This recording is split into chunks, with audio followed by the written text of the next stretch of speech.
Mau bertanya nih, Pak, apa yang harus dilakukan seseorang jika orang itu sadar dia itu untuk melakukan sholat itu susah, berat lah gitu kan, malas gitu kan?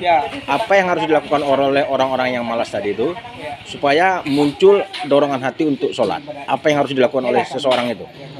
Jadi gini Pak Guru. Jadi kadang dia sholat itu cuman ya kadang-kadang sir gitu kan? Ya, jadi apa yang harus dia lakukan? Jadi gini Pak. Langkah-langkahnya. Kalau langkah-langkah itu tidak perlu lagi bertanya seperti kepada ambuk tua yang belum tentu juga amal ibadah sholatnya sempurna secara syariah. Karena bisa tanya di itu. Tapi yang harus kita benahi tadi, bagaimana tuh kualitas sholat kita itu yang kita pertahankan. Ya, maksudnya itu dulu Pak. Yang dia lakukan supaya muncul dorongan itu. Nah, kualitas sholat kita itu yang harus kita mencarinya, bukan kuantitasnya. Jadi kalau dalam ibadah sholat boleh jadi Pak, boleh jadi itu lihat tadi saya bilang, mungkin yang baru dilakukan sekali sehari, tapi kualitas sholatnya itu mampu menutupi tadi perkara tadi yang sudah ditinggalkan sholat tadi. Nah, untuk mendapatkan dorong itu memang harus butuh perjuangan. Nah, langkah-langkah perjuangan ini. Perjuangan pertama tadi itu melawan diri sendiri. Itu yang susah, Pak. Karena nafsu itu terbagi 4. Nafsu amarah. Amarah itu bukan marah. Amarah itu bisikan-bisikan. Kita mau sholat ada kan bisikan. Kadang nantilah waktu belum. Itu nafsu amarah namanya. Diajak kawan tadi itu kemana-mana. Ini tuh bisikan, pergilah.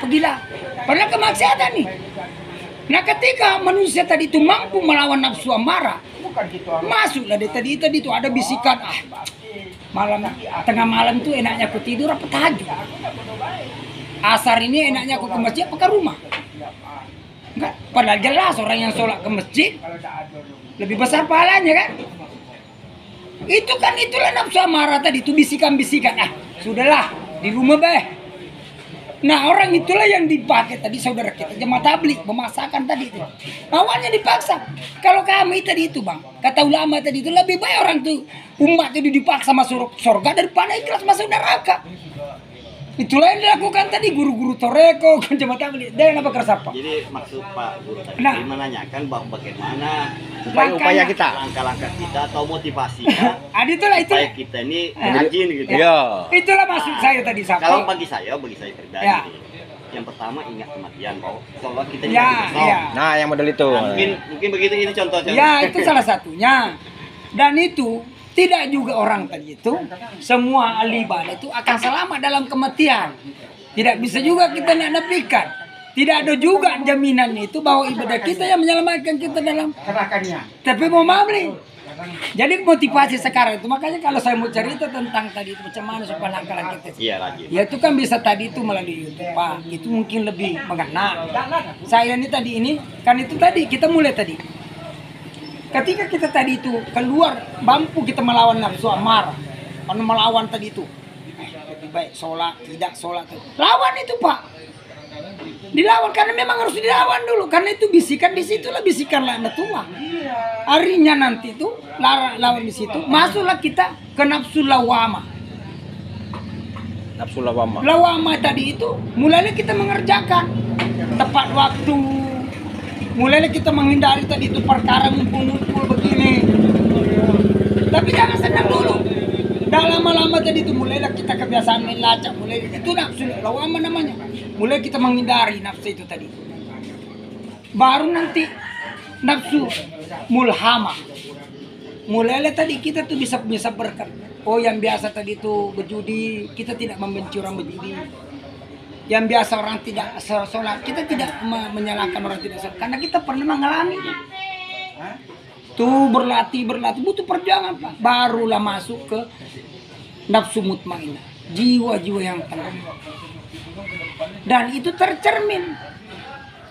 Jiwa-jiwa tenang, mau dia dikasih ujian perkara dunia, sakit, sehat, dia tetap tenang, tetap yakin bahwa kemiskinan, tetap yakin bahwa itu datangnya dari Allah.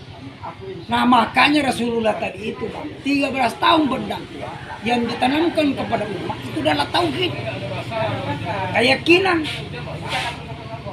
Baru turun perintah sholat. Kita ini tidak mau maaf, rajin sholat kita. Begitu kita dikasih ujian, mulai kita meragukan ibadah sholat kita. Saya kan rajin juga sholat, rajin juga sedekah. Kenapa masih dikasih? Compel juga tuh kita, itulah kira-kira bagus. Kalau perkara itu Bang arti itu mau motivasi. Hari ini saya tidak mau mengatakan bahwa abang itu arti itu.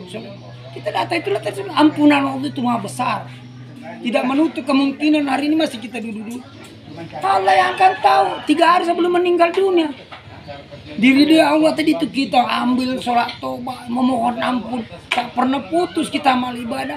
Kita menjaga lisan kita, menjaga hati kita. Boleh jadi itulah yang terakhir nanti akan dinilai di sisi Allah. Itu aja Pak. Saya permisi saya sudah lama. Jadi itu tadi. Kalau motivasi mau anu tadi itu. Seperti bahasa Pandi tadi kan, itu konkret itu. Iya. Ingat mati, itu atau lebih konkret. Karena mati ini kan tidak ada yang namanya muda, tua. Jadi ingat kematian itu Bang. Itu memang harus duduk berhalwa namanya. Makanya hadis Rasulullah tadi itu, kalau mau mengingat kematian tuh Bang, gampang Bang, masih bisa dikalah. Bagusnya Abang tuh mengalami kematian. Qablal maut tuh antal maut tuh. Matikan dirimu sebelum kau mati. Nah, macam mana tuh? Nah itulah kalau di dalam berlimut taroket itu Pak dibaringkan dia. Itu tuh kain putih. Di apa namanya? Di baik dulu ya. Dibayar itu sebenarnya baik itu janji. Cuman orang tuh mengatakan tuh dibayar telah ditutupkan. Karena kita rohani itu pernah berjanji kepada Allah sebelum kita ditutupkan ke dalam janji. Apakah ya abaneka kata dia, apakah aku Tuhanmu ya? Apakah akan beribadah kepada aku kata rohani tadi? Aku tak sanggup ya Allah, tapi aku mau melihat dunia. Makanya masih kecil meninggal. Rohani itu pernah berjanji kepada Allah tadi. Itu mau beribadah. Apa tubuhnya berjanji? Bukan. Puncak daripada ibadah tadi itu rohani. Bagaimana rohani tadi itu beribadah kepada Allah? Tubuh kita beribadah itu Bang, itu sujud, ruku, cari rezeki, tidur, makan, itu tubuh tadi itu beribadah. Silaturahmi itu itu cari rezeki. Hati bagaimana barang zikrullah, makanya perintah zikir itu dalam Al-Qur'an hampir 300 ayat. Bahkan ada perintah faiza kada itu musalata faskurullah kiawa kudala junubi. Apabila telah engkau amalkan, telah kau selesai mengamalkan amal ibadah, tetaplah engkau berzikir mengenai Allah tatkala berdiri, duduk dan berbaring. Manusia itu cuma 3 waktunya Pak. Kalau udah berdiri duduk, kalau udah duduk baring, dan itu harus selalu mengingat Allah. Nah kalau hati dah ikut, begitu cerita buat dia ya cerita baik, hatinya belum tentu ingat Allah. Mulutnya panjang lebar ngomong Allah, tapi hatinya ingat. Inilah yang dibimbingkan para guru-guru ulama-ulama. Cuman kan ada implementasi Pak Guru, ngaji juga zikir, sholat juga zikir. Tapi kalau ilmu toreko zikir itu ya dalam hati, namanya zikrullah, mengingat Allah. Yang namanya mengingat itu dalam hati, tapi kita tidak bisa membandingkan cara zikir kita dengan guru-guru lain, tidak bisa. Baru rohani Pak tadi. Maka boleh jadi Pak Guru, kami tidak bisa ngukur. Boleh jadi Pak Guru tadi itu datang masjid, tapi hatinya tidak pernah putus mengingat Allah. Tapi tetap yang dinilai tadi ibadah itu yang Sholat. sujud, ruku, budi iyalah. Yang ada syariatnya. Kan harus sempurna Pak. Sholat harus sempurna. Tubuh sholat. Bagaimana juga hati sholat. Syukur-syukur kalau bisa rohani sholat. Apa rohani sholat itu? Hakikat. Sholatlah engkau sembahlah aku seakan-akan engkau melihatku. Nah, kalau puasa kan ada langkah-langkah untuk membayar utang. Nah, kalau sholat ini ada langkah-langkah membayar utang. Kalau utang puasa kan bisa. Kalau utang sholat gimana tuh? Cuma kita Ada Bang.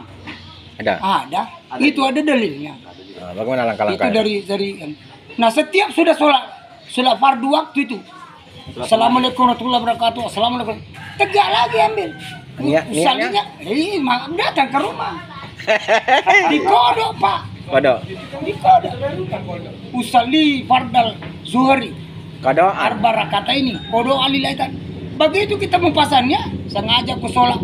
Karena ini kan bukan yang kita sebut usalli fardal. Itu bukan niat Bang. Ada yang salah paham, itu bukan niat, itu lapas. Maka dalam ilmu Torah kan dibimbing orang tadi itu bagaimana menempatkan niat. Niat itu tadi itu usalli fardal, itu bukan niat. Lapas.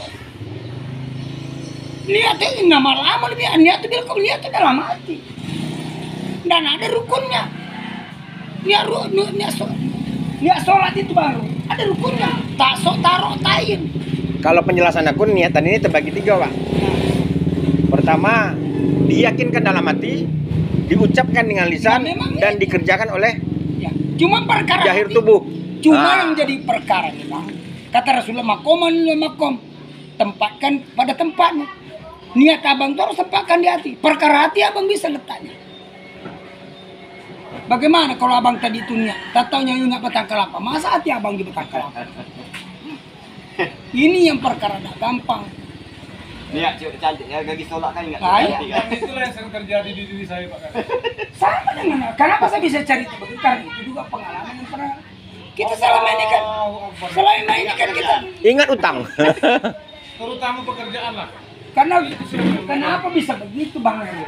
Banyak orang yang hijrah belajar agama, umroh, tapi tidak ada yang mau hijrah mencari tadi kolbu. Sedangkan Allah mengatakan kolbu mukmin baitullah, kolbunya mukmin itu baitullah itu dua. Ada syariatnya itu di Mekah, ada baitullah hakikatnya ada dalam diri manusia. Tidak ada yang mau mencarinya di situ. Yang dicari itu di buku.